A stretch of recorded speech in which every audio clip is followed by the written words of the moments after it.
রাহুল প্রিয়াঙ্কার প্রেম কাহিনী সিনেমার চিত্রনাট্যের মতোই রোমাঞ্চকর।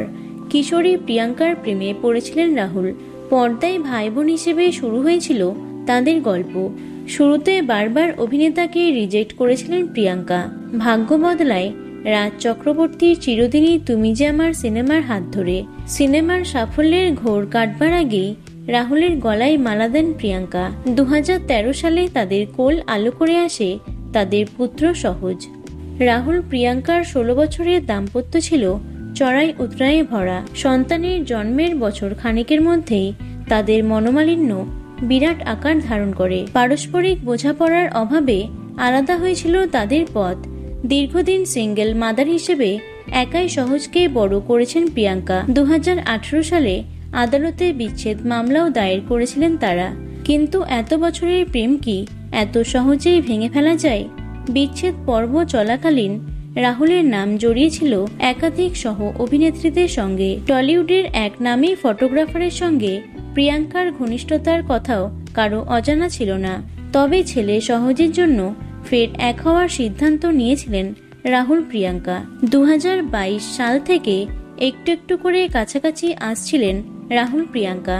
পুজো দোল থেকে শুরু করে বিভিন্ন অনুষ্ঠান তারা একসঙ্গেই সেলিব্রেট করতেন। দুজনের এক হওয়ার খবরে শিলমোহর দিয়েছিলেন অভিনেতা নিজেই।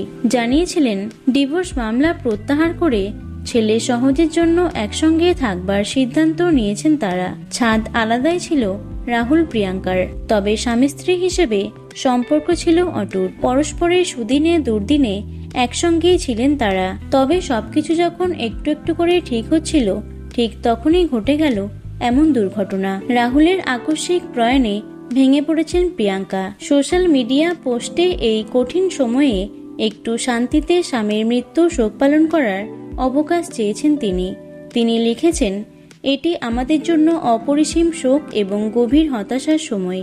এই কঠিন মুহূর্তে আমরা আন্তরিকভাবে স্থান এবং গোপনীয়তা অনুরোধ করছি। একটা বাচ্চা, একজন মা, একটি পরিবার এবং প্রিয়জনরা একসাথে এই ক্ষতি পূরণ করার চেষ্টা করছি। আমরা দয়া করে সংবাদ মাধ্যমে আমাদের বন্ধু এবং সহকর্মীদের আমাদের সীমানাকে সম্মান করতে এবং অনুপ্রবেশ থেকে বিরত থাকতে এবং শান্তিতে শোক করার মর্যাদা দেওয়ার জন্য অনুরোধ করছি। ভিডিওটি এটুকুই। টলি দুনিয়ার অন্যান্য খবর পেতে চ্যানেলটি সাবস্ক্রাইব করতে পারো। ধন্যবাদ।